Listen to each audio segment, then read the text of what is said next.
Bonjour à tous. Est-ce que vous savez vraiment en quoi consiste le métier d'archiviste ?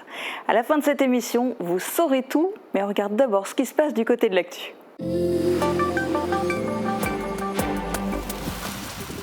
Bref, mais intense. Voici 2 caractéristiques que l'on peut attribuer à l'épisode orageux qui a touché notre arrondissement mercredi soir. Peu avant 18h, le ciel s'est déchiré. Si certaines communes n'ont rien senti ou peu, d'autres ont été plus fortement impactées. Dans le pays de Bitche notamment, Herschin, Rimelin ou Eschviller ont subi la violence du vent, de la pluie et même de la grêle. C'était tellement bruyant, l'orage, et il était tellement violent que là, le grand arbre qui est tombé, on n'a même pas entendu alors qu'on était juste dans le garage. Donc on n'a que pu faire une chose sur le coup, c'est que de se réfugier et attendre que ça passe pour voir les dégâts que l'orage a occasionnés. Des arbres ont été arrachés, des routes coupées, des tuiles se sont envolées, des caves et des hangars ont été inondés, des abris de jardin endommagés et des habitants ont été momentanément privés d'électricité. Plusieurs heures après cet orage, et le lendemain encore, des sapeurs-pompiers et des agents municipaux et communautaires, ainsi que des habitants, nettoyés et tronçonnés. Ce type d'événement est rare, mais il arrive qu'il se produise parfois. Alors, on a déjà eu un coup de vent comme ça il y a 2 ou 3 ans, genre de mini-tornade, oui. Donc c'est pas la première fois que ça arrive. La météo depuis est redevenue calme, pas de précipitations ni de vent fort sont d'ailleurs attendus ce week-end. Jusqu'au 25 août prochain, les jeunes de Bitche peuvent profiter du Passeport 2023 et pratiquer de nombreuses activités sportives tous les jours de 10h à midi et de 14h à 17h. Cette opération organisée par la ville de Bitche a pour objectif d'occuper les 6-17 ans en cette fin de vacances scolaires, tout en proposant des initiations sportives afin de, pourquoi pas, donner envie aux jeunes de s'inscrire dès la rentrée dans l'une des nombreuses associations sportives de la ville.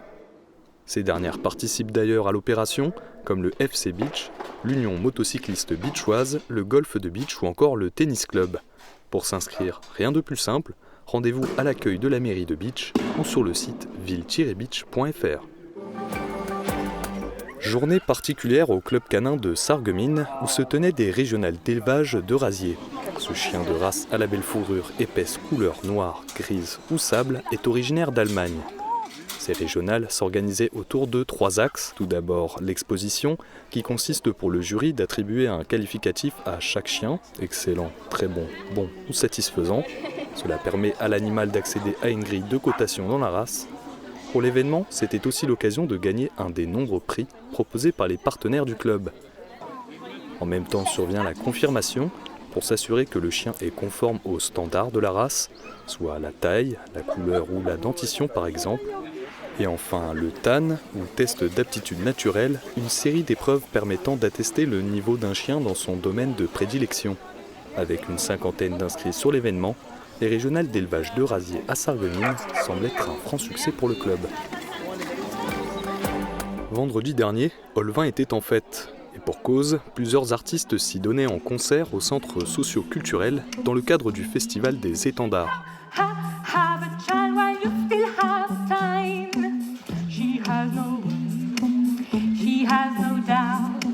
Après une première partie de la chanteuse Kimsar, l'entracte était assuré par Salem, histoire d'attendre en musique l'arrivée du groupe Try Again.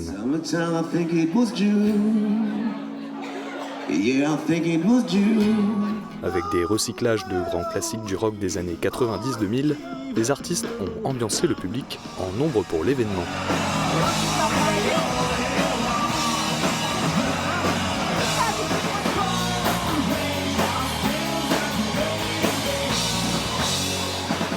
Les prochaines dates des étendards, ce sont ce vendredi 18 août à 20h à Rembrun-les-Butelanges pour un concert de Six and Live et samedi 19 août à Olvin, 20h également, pour une pièce de théâtre de la compagnie du Tabouret.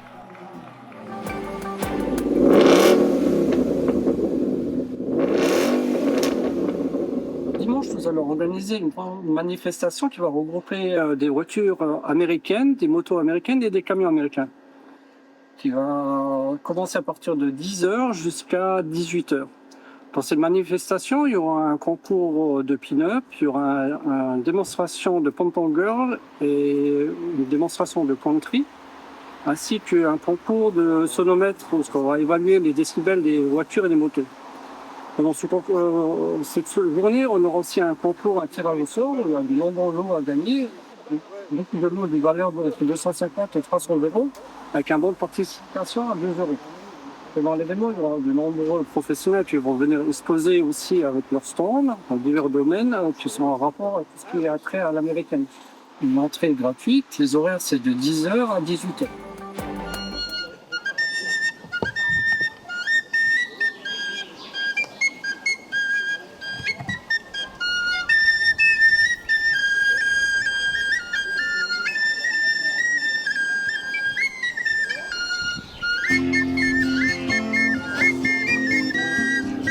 Un décor verdoyant et apaisant pour un moment de musique et de plaisir. Les concerts au jardin sont devenus une tradition à la maison Gut de Host. Le dernier a eu lieu dimanche 9 juillet. Il a attiré plus de 100 personnes. Alors aujourd'hui, c'est dans la grande tradition qu'on déroule maintenant depuis 8 années, un concert au jardin. C'est un concept de concert dans le jardin. Les voisins sont prévenus et c'est une manière de faire vivre cette maison et notamment son jardin qui est très beau, vous l'avez vu. Le dimanche, j'ai été choisi spécialement parce que c'est un jour sans tondeuse. Vous voyez, sans tondeuse mais avec une belle musique.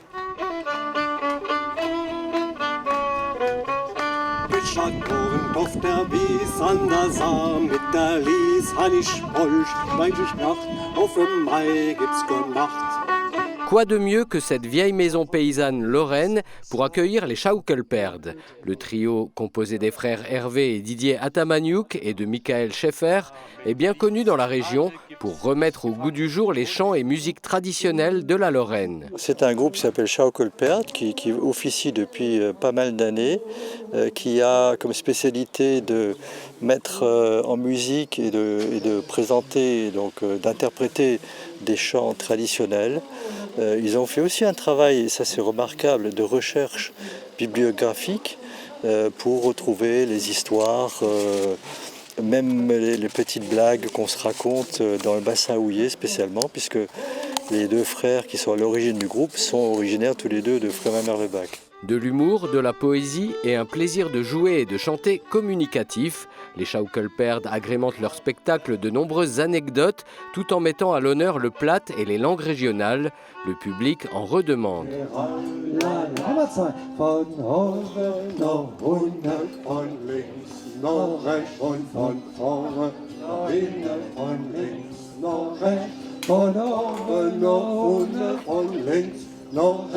Von vorne nach hinten, von links nach rechts.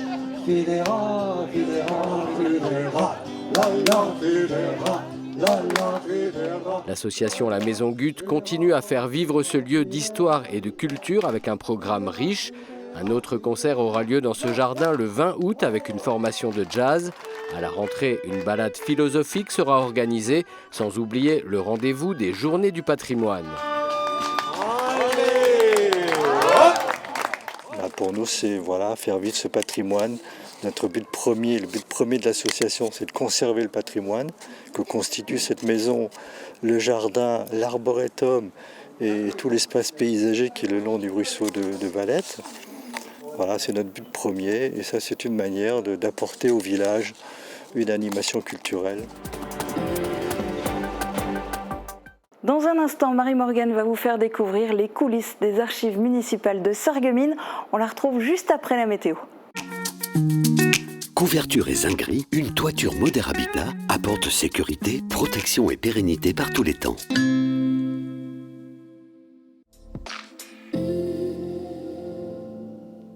Bonjour à tous, demain les nuages présents en début de journée laisseront peu à peu plus de place au soleil. Les éclaircies seront belles l'après-midi. Température maximale de 29 à 31 degrés. Demain, samedi 19 août, nous fêterons les Jean-Eudes. Le soleil se lèvera à 6h32 pour se coucher à 20h45. Très bon week-end à tous.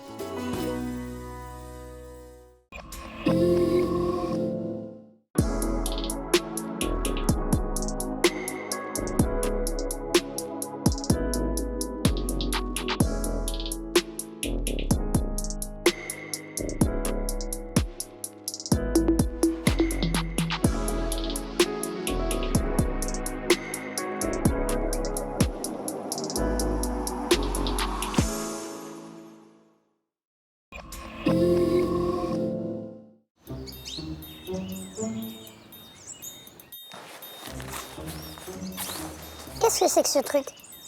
Bah, c'est une carte postale. Et ça sert à quoi? Tu vois, c'est simple. On écrit un mot ici, on va acheter un timbre, on met l'adresse de mamie et c'est parti. Oui, mais elle arrivera dans 4-5 jours. Allô, ça c'est pour l'envoyer tout de suite. Oui, mais une carte postale, ça procure une autre émotion. Le plaisir de la trouver, de regarder l'image, de lire le petit mot manuscrit. Et en plus, tu peux même l'accrocher sur la porte de ton frigo. Vous êtes encore en train de dire que c'était mieux avant? Comme quand vous deviez trouver des piles pour vos lecteurs cassettes. C'est marrant parce que moi, je vous vois toujours en train de chercher des prises de courant pour vos écrans. T'es même pas sûre qu'elle arrive, ta carte postale? Pas plus que tes mails que tu m'envoies et que je reçois pas toujours. Mathieu nul. Moi, je veux aussi qu'on écrive à Tata. Tiens, écris l'adresse. Vous ferez ça dans la voiture et on trouvera une boîte aux lettres en chemin. C'est fini les vacances. Allez, en route la petite famille. Il existe de nombreuses solutions pour encourager les enfants à prendre le temps d'écrire. On peut acheter des cartes postales, tenir un journal de bord ou écrire des lettres. Vous pouvez aussi nous utiliser de manière créative, en vous servant de nos applications pour créer un album photo ou monter un film de vos vacances, en les partageant avec un petit mot, selon vos envies. Qu'est-ce que tu fais, ma chérie? Bah, j'envoie ton téléphone à mamie, comme ça elle pourra regarder toutes les photos qu'on a faites. Sinon, il y en a trop imprimées. Et t'as même mis à timbre? C'est trop mignon. Oui, j'ai déjà envoyé celui de papa.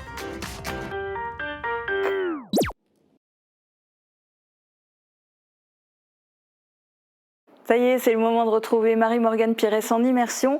Elle s'est rendue aux archives municipales de Sarreguemines pour en découvrir le fonctionnement et surtout pour tout savoir sur le métier d'archiviste. Quelles sont ses missions au quotidien? Eh bien, on découvre tout ça en images.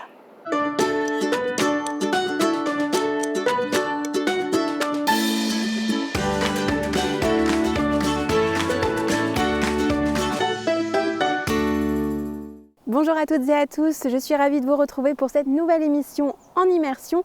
Aujourd'hui, je me trouve devant le bâtiment des archives municipales de Sarreguemines. Nous allons donc découvrir le métier d'archiviste. Je vais tout de suite rejoindre le directeur, Charel Baudet. Suivez-moi.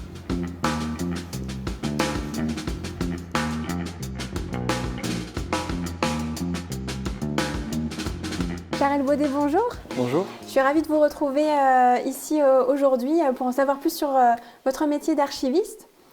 Donc ici, on se trouve dans la partie qui est accessible au public, c'est ça? Tout à fait, c'est ici la salle lecture, là où on communique les documents aux lecteurs. Notamment, il y a deux parties, c'est-à-dire il y a la partie la bibliothèque généalogique pour tous les généalogistes qui cherchent à établir l'arbre généalogique, justement. Et ici, une partie de la bibliothèque historique qui est juste une petite partie, étant donné qu'en total, on a plus de 46 000 titres accessibles au public. D'accord. Et donc vous, votre quotidien, il s'articule comment? Quelles sont vos principales missions ici en tant qu'archiviste et en tant que directeur aussi des archives? Alors, en quelque sorte, l'archiviste, souvent perçu comme le vieux historien dans son coin, certainement un petit vide avec les vieux papiers, dans la réalité, ce n'est pas du tout le cas. On peut articuler les missions de l'archiviste sur les 5 C, c'est-à-dire je conseille les services producteurs, je collecte les documents pour agrandir nos fonds, je classe, je conserve, j'assure la conservation pérenne, et puis pour les lecteurs notamment, je assure la communication de ces documents, que ce soit pour les recherches historiques, généalogiques ou administratives.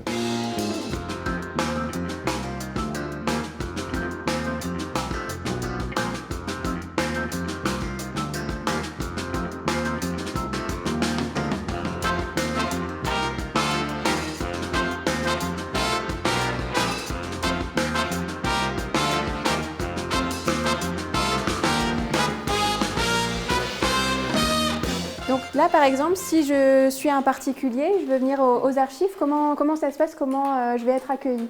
Voilà, en gros, les archives sont accessibles partout. Tout le monde peut venir et peut s'inscrire sous simple présentation d'une carte d'identité. Donc, en gros, comment ça se passe? C'est pour venir aux archives, voilà, vous êtes accueilli par ma collègue qui gère l'accueil.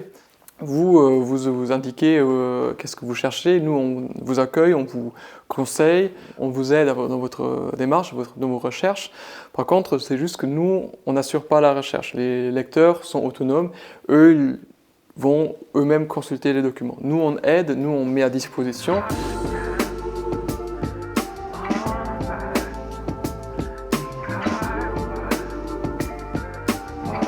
quels sont les documents qui sont accessibles au public ici? Tous les documents qui viennent aux archives sont accessibles au public. Il y a juste quelques restrictions, notamment les délais de communicabilité qui concernant la protection de la vie privée, secret délibération, secret médical. Par exemple, le secret médical assez fort, étant donné qu'on ne peut que communiquer des documents 125 ans après la date de naissance de la personne. Et donc là, on voit, c'est seulement une petite partie des archives. Il y a plein d'autres salles, c'est ça? En effet, en gros ici c'est la salle de lecture, on a une partie de la bibliothèque, mais les archives proprement dites, eux, sont dans les magasins en bas.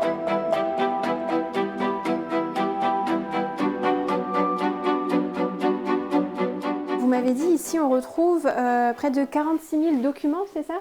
C'est 46 000 documents concernant la bibliothèque. Pour les archives, on a environ 1700 mètres linéaires. Pour savoir qu'est-ce que c'est un mètre linéaire, c'est comme si on prendrait ce qui couvre les boîtes sur un mètre, c'est-à-dire en quelque sorte ici, si on mettrait tous les boîtes archives dos à dos, on irait sur 1700 mètres. Ok, et donc elles sont toutes stockées dans des boîtes comme ça, c'est pour la conservation? Exact. Là c'est les archives anciennes, c'est-à-dire ceux qui sont avant la Révolution. Et là, c'est notamment des boîtes qui ont une très bonne caractéristique, qui répondent à des normes de conservation, c'est-à-dire ils sont anti-poussière, contre le choc, et ils ne sont pas de carton acide qui détériore les documents à l'intérieur. Et je vois ici une sorte de thermomètre, c'est ça? Oui, c'est un thermohygromètre parce que à la fois il mesure la température et il mesure aussi l'humidité ambiante. En gros, c'est pour pouvoir contrôler la température et l'humidité qui ont des facteurs soit de conservation, soit peuvent dégrader les documents dépendant où on se situe. Est-ce que c'est important justement de faire attention à la conservation de ces documents? Justement, c'est une des missions principales, les fameux 5C, assurer la conservation à vitam aeternam pour toujours de ces documents-là. C'est-à-dire, voilà, l'idée c'est que dans 1000 ans, ils sont toujours là.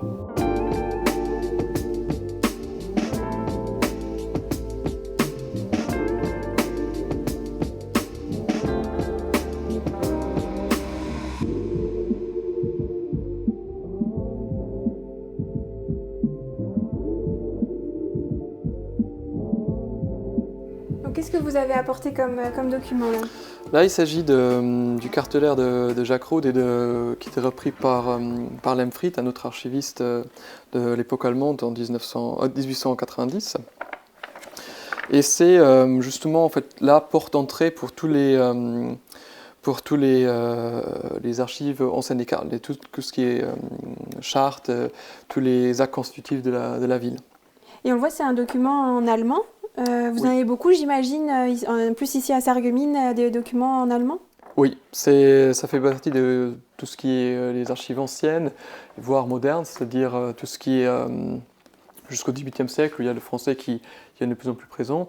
Et puis, évidemment, à partir de la période de l'annexion, en 1870, à la fin de la Première Guerre mondiale. Est-ce que pour être justement archiviste ici à Sarreguemines, il faut avoir la maîtrise de l'allemand, c'est important? C'est plutôt pratique.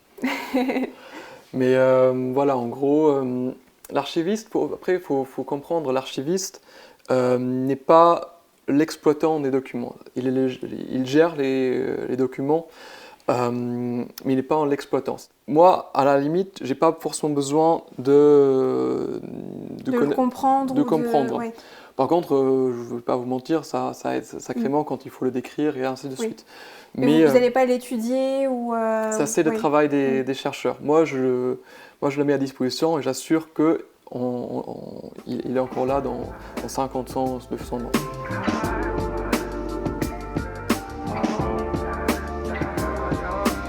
Donc là, on vient de voir un petit peu comment sont conservés les documents très anciens. Là, on a des documents plus contemporains, donc comment se passe leur conservation? C'est la même chose? Oui, c'est juste que le matériel, le conditionnement est adapté aux documents, c'est-à-dire on a une autre volumétrie, on a d'autres caractéristiques du document, du papier, pas forcément du parchemin ou autre chose. Et là, on voit il y a un carton qui est un peu détérioré, c'est ça? Il a vu des meilleurs jours. Donc, ce que je vous propose, c'est qu'on va vous participer au reconditionnement, c'est-à-dire on va tout simplement monter des cartons et puis insérer les documents dans leur nouveau carton. Avec plaisir, c'est parti.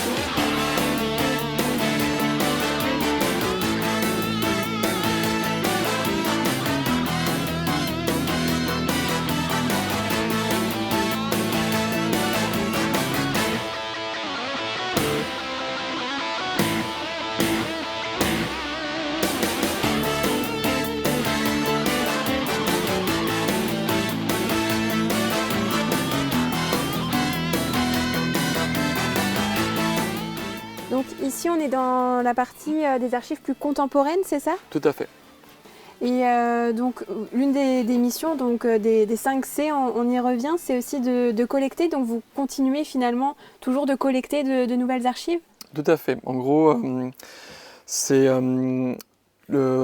il y a à la fois le conseiller, nous, les archives ont une fonction support pour le reste de l'administration, c'est-à-dire nous, on est les spécialistes de l'information, c'est-à-dire nous, on va conseiller les différents services, quels documents il faut garder, combien de temps ça a une valeur juridique.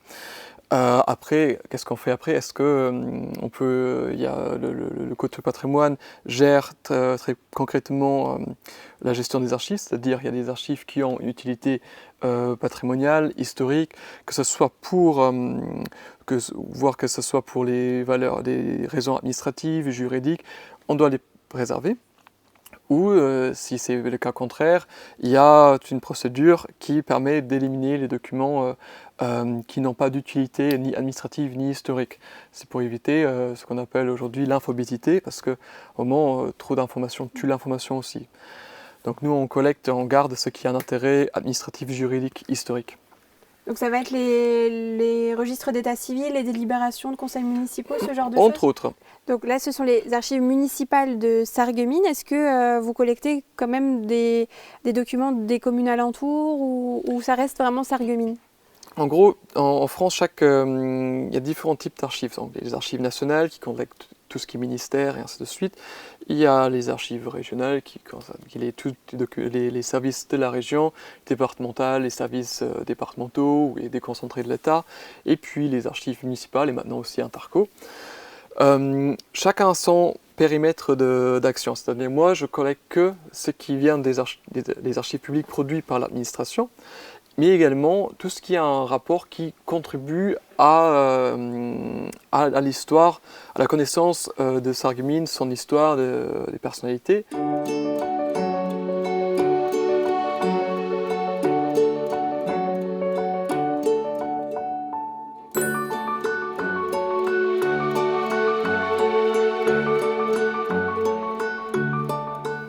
Je voulais parler un petit peu de votre formation. Comment vous êtes arrivé à ce métier? Vous disiez de base vous êtes historien, c'est ça?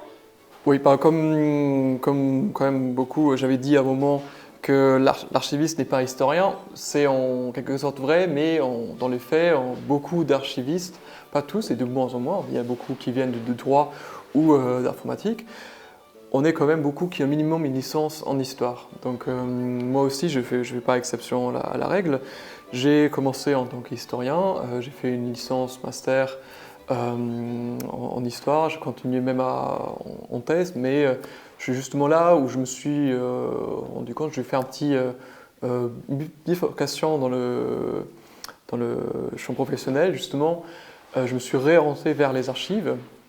Donc j'ai commencé à travailler un peu dans les différents services d'archives. Et par contre, pour être archiviste en France, il faut une formation spécialisée. C'est-à-dire, je suis retourné à la fac et là j'étais à l'université de Haute-Alsace, à Mulhouse, qui a un master archives où j'ai fait encore un master en plus pour être archiviste. Et qu'est-ce qui vous a donné envie de justement vous consacrer aux archives? C'est aussi un peu paradoxal avec ce que je viens de dire avant. C'est à la base, justement en tant que chercheur, je me suis, entre guillemets, enfin pas entre guillemets, c'est vraiment vrai, je me suis vraiment éclaté dans les services d'archives. Je suis allé, j'étais le mec qui commence à sourire bêtement parce qu'il est trop heureux à travailler avec les documents. Et du coup, paradoxalement, quand je suis venu commencer à travailler dans le service d'archives, je travaille c'était vraiment le côté administratif. On ne travaille pas avec les documents anciens. Et je me suis dit, ah non, c'est justement ce qui me plaisait à la base, parce que le côté aussi avec les archives numériques, ça va vraiment me plaire et tout. Et finalement, c'est ce qui me plaît de plus en plus et qui me motive au quotidien. Comme dans beaucoup de métiers aujourd'hui, il y a des évolutions technologiques, il y a des évolutions numériques. Est-ce que ça a un impact justement sur votre métier d'archiviste ? Tout à fait. En fait, pas tout à fait. C'est à la fois, oui, très fort, et à la fois, non, pas du tout. En fait, je m'explique. Oui, en effet, l'archivage, en fait, les documents, quand les différents services ont sur l'ordinateur, sont aussi des archives. Tout document produit dans le cadre des fonctions du service, de la personne ou le service, sont des archives publiques, peu importe le support, l'âge, s'il s'agit de papier, de données numériques, et ainsi de suite. Mais le fondement du métier ne change pas. Les questions restent les mêmes. Je me pose la question, comment j'assure la pérennité des documents, que ce soit numérique ou papier, les questions sont les mêmes. Comment je vais les communiquer, comment je vais les collecter. C'est juste que le format même des archives, des documents numériques pose des questions. Par exemple, la pérennité du format. Est-ce que dans 50 ans, on peut encore lire un document PDF ? Comment réussir à éviter qu'à un moment, par exemple, vous avez un document, vous dites, disons Windows 95, un vieux document d'avant 2000, vous laissez l'ouvrir avec Windows 16, bonne chance. Et du coup, c'est justement ces questions-là, ou voir avec le support. À l'époque, il y avait la tendance de mettre beaucoup sur des CD pour archiver. Mais aujourd'hui, vous mettez ça dans un ordi d'aujourd'hui, un disque qui a 20 ans, il y a une forte chance qu'il n'affiche plus rien. Donc finalement, ce sont un peu les mêmes problématiques que pour les Exactement. archives papier. C'est les mêmes problématiques, même si l'approche change un peu.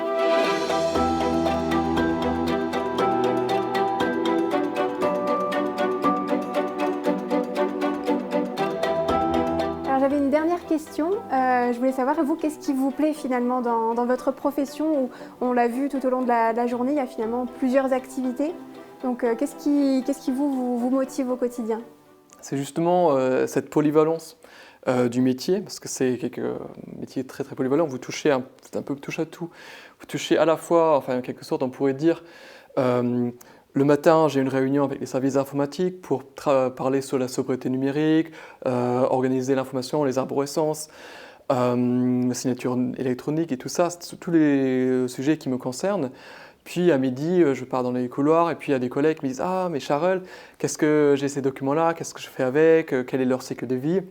Moi, je réponds à ça. Et puis le soir, il y a une conférence sur Sarreguemines au XVIIIe siècle et je participe aussi. Il y a vraiment une panoplie de sujets et de tâches qui sont au quotidien. C'est à la fois quelque chose qui je suis au bureau, des tâches intellectuelles, puis des tâches plus manuelles, gestion des magasins, monter des boîtes. Et c'est vraiment un métier extrêmement polyvalent. Vous ennuyez jamais. Vous n'avez pas le temps de vous ennuyer parce que vous faites tout. Donc finalement, c'est un métier qui est très riche. Et donc, Charles, je voulais vous remercier de nous avoir accueillis pour cette journée. Avec grand plaisir. De nous avoir accueillis dans les archives, finalement, dans les coulisses des archives municipales de Sarreguemines. Et je vais vous laisser poursuivre votre activité. Merci beaucoup. Merci pareillement. Merci pareillement. Au revoir.